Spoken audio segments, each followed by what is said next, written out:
आपल्याला नेहमी वाटतं की बँकेच्या बचत खात्यात पडून असलेले पैसे सर्वात सुरक्षित आहेत.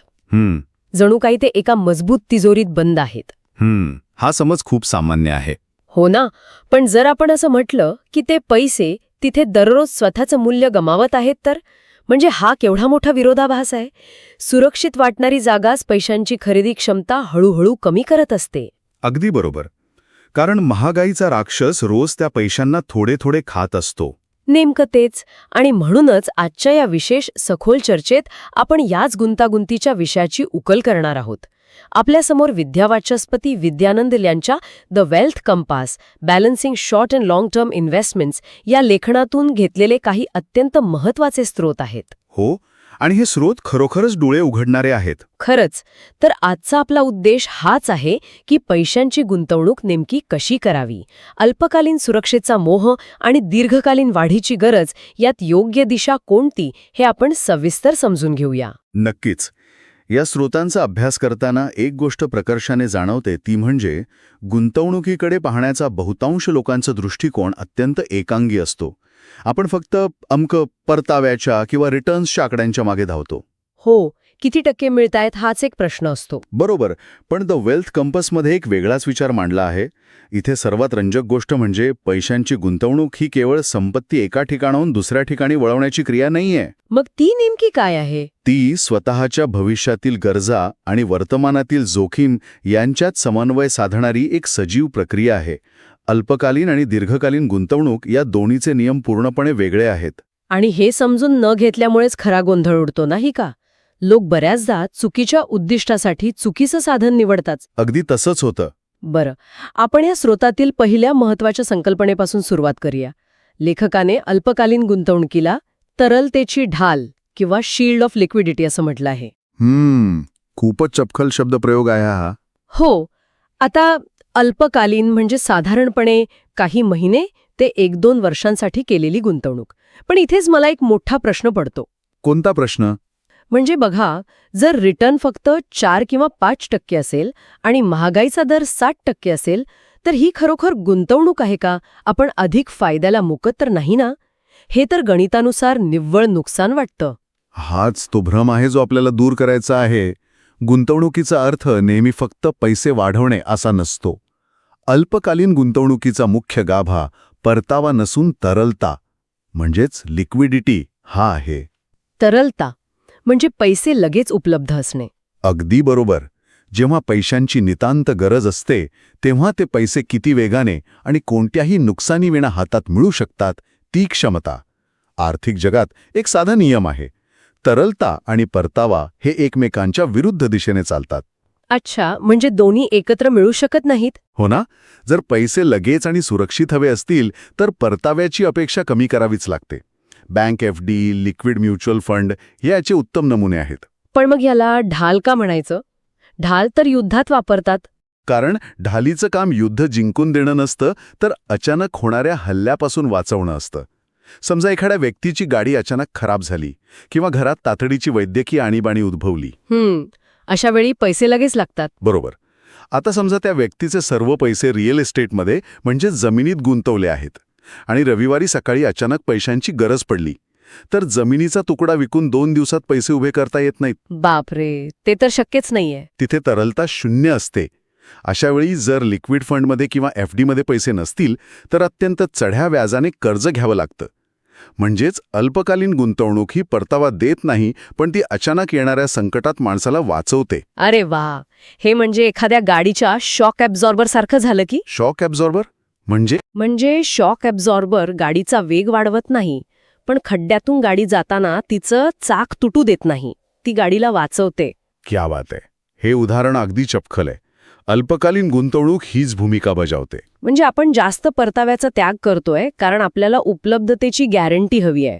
पण यातून एक दुसरा धोका निर्माण होतो ना? कोणता धोका? जर सर्वच पैसे केवळ सुरक्षितेसाठी अल्पकालीन साधनांमध्ये ठेवले तर महागाईमुळे भविष्यातली मोठी आर्थिक उद्दिष्टे कधीच पूर्ण होणार नाहीत.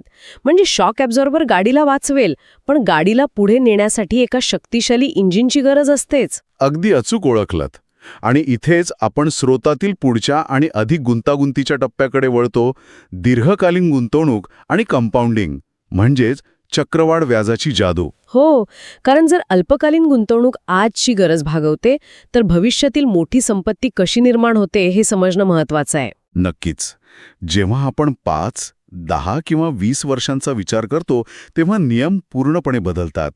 तिथे सुरक्षिततेपेक्षा वाढ महत्वाची ठरते. आणि ही वाढ साध्य करण्यासाठी कंपाऊंडिंग हे इंजिन काम करतं. हो, अल्बर्ट आइन्स्टाईनने कंपाऊंडिंगला जगातील 8वे आश्चर्य म्हटले होते. आणि ते उगाच नाही. पण हे केवळ एक गणिताचं सूत्र नाहीये, तर ती एक नैसर्गिक प्रक्रिया आहे जी वेळेसोबत विकसित होते. इथे सर्वात मोठा साथीदार वेळ हा असतो. हे कसं काम करतं यावर द वेल्थ कंपेसमध्ये सविस्तर चर्चा केली आहे. पण मला नेहमी एक विरोधाभास जाणवतो. कोणता विरोधाभास? दीर्घकालीन गुंतवणुकीसाठी शेअर बाजार, इक्विटी फंड यांची उदाहरणे दिली जातात. आता शेअर बाजार म्हटला की त्यात मोठी जोखीम आली. आज पैसे टाकले आणि उद्या बाजार कोसळला तर? बरोबर. ही भीती अनेकांना असते. मग तिथे कंपाऊंडिंग कसं काम करेल? जर मूळ रक्कमच कमी झाली तर वाढ कसली होणार? हा अत्यंत रास्त आणि खूप वेळा विचारला जाणारा प्रश्न आहे. इथे आपल्याला मार्केट रिस्क म्हणजेच बाजारातील जोखीम आणि बिझनेस ग्रोथ यातील फरक समजून घ्यावा लागेल. बरं, हा फरक कसा असतो? अल्पकाळात शेअर बाजार हा लोकांच्या भावनांवर चालतो. कधी भीती तर कधी हाव. त्यामुळे एका वर्षात तो खालीवर होऊ शकतो. पण जर आपण हे व्यापक दृष्टिकोनातून पाहिलं, म्हणजे 10 किंवा 15 वर्षांच्या चक्रात, तर शेअर बाजार हा खऱ्या नफ्याचा आरसा बनतो. अच्छा, म्हणजे वेळेसोबत जोखीम कमी होते?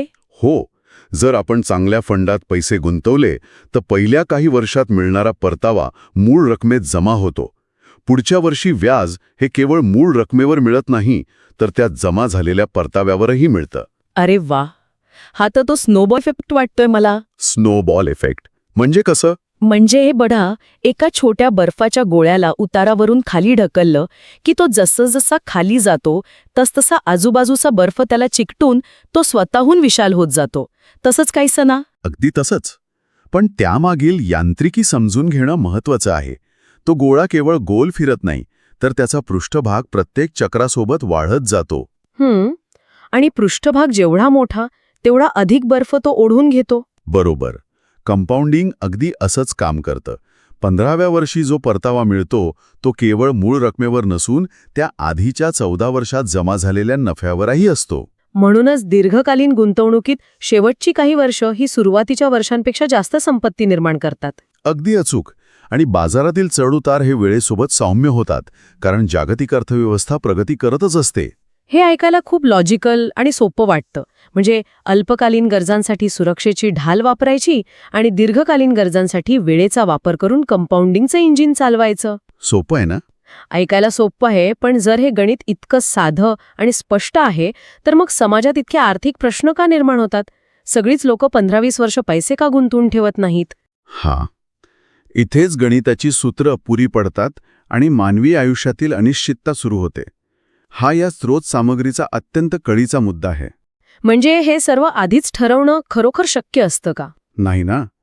कारण निर्णय केवळ गणितावर नाही, तर वैयक्तिक परिस्थिती आणि रिस्क ॲपेटाईट म्हणजे जोखीम घेण्याची क्षमता यावर अवलंबून असतो. एकच उपाय सर्वांसाठी असं आर्थिक जगात कधीच नसतं. म्हणजे प्रत्येकाचं आयुष्य आणि जबाबदाऱ्या वेगळ्या असतात असं म्हणायचं तुम्हाला? अगदी. एक साधं उदाहरण घेऊ. समजा एखाद्या व्यक्तीला येत्या 2 वर्षात घराचं डाऊन पेमेंट करायचं आहे. हे एक निश्चित उद्दिष्ट आहे.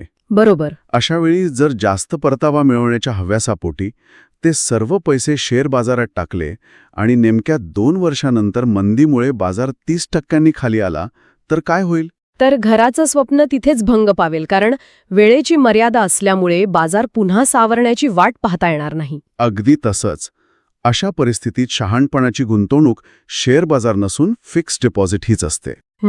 हे पटतंय मला. पण याउलट एखादी व्यक्ती वयाच्या 25व्या वर्षी निवृत्तीसाठी पैसे साठवत असेल तर तिच्याकडे 30 वर्षांचा वेळ असतो. तिने जर सर्व पैसे फक्त सुरक्षिततेच्या नावाखाली FD मध्ये ठेवले तर ते सर्वात मोठं आर्थिक नुकसान ठरेल. कारण महागाई तिचा सर्व पैसा खाऊन टाकेल. हो, म्हणूनच उद्दिष्टाचा कालावधी हा गुंतवणुकीचा प्रकार ठरवतो. पण थांबा, मला इथे एक अडचण जाणवतीये. मानवी आयुष्यात उद्दिष्टे इतकी स्पष्ट नसतात ना. आज वाटतं 2 वर्षांनी घर घ्यायचंय, पण उद्या नोकरीत बदल झाला तर विचार बदलू शकतो. हे अगदी स्वाभाविक आहे. शिवाय जोखीम घेण्याची क्षमता ही काही मोजता येणारी गोष्ट नाहीये. म्हणजे शेअर बाजारात जोखीम आहे हे माहिती असतं, पण ती पचवण्याची ताकद प्रत्येकाची वेगळी असते. हे कसं ठरवायचं? हा अत्यंत गुंतागुंतीचा आणि मानसशास्त्रीय प्रश्न आहे.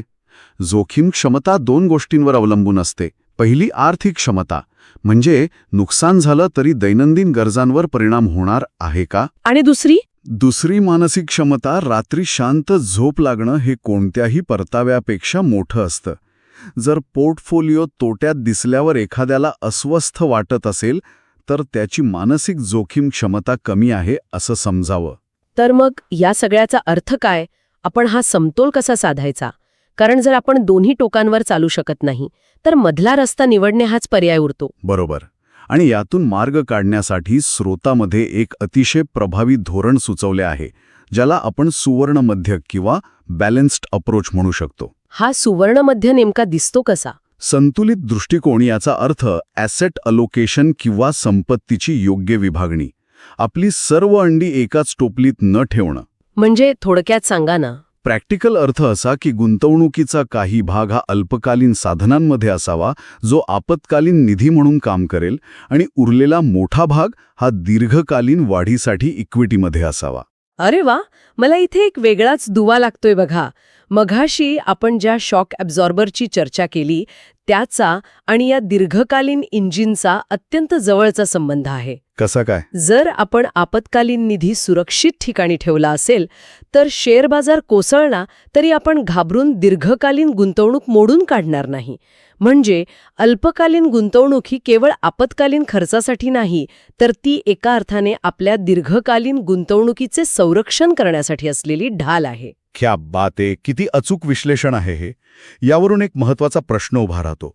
खऱ्या अर्थाने आर्थिकदृष्ट्या सक्षम कोण होतो? जो हा समतोल साधतो तो. अगदी बरोबर. अल्पकालीन गुंतवणूक ही तुमच्या मनाला शांत ठेवते आणि ती शांतता तुम्हाला दीर्घकालीन गुंतवणुकीत टिकून राहण्याची ताकद देते.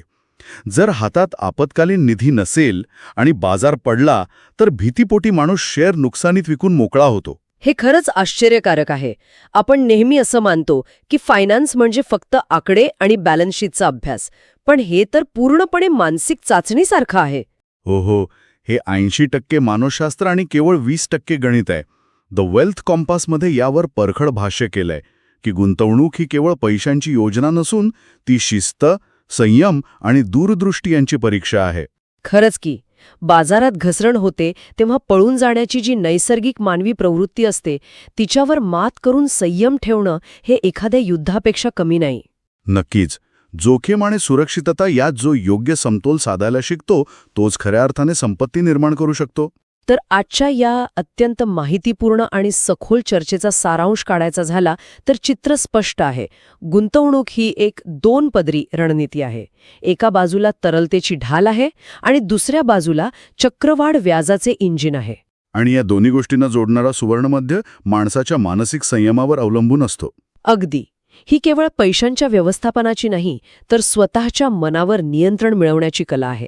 आणि या मनावर नियंत्रण मिळवण्याच्या प्रक्रियेवरूनच मला एका गोष्टीची आठवण झाली.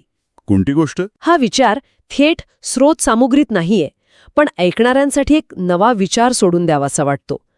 आज आपण एका इन्स्टंट संस्कृतीत जगत आहोत. 2 मिनिटात न्यूडल्स, क्षणात मिळणारे मेसेजेस. हो, सगळंच इन्स्टंट हवं असतं आपल्याला. बरोबर.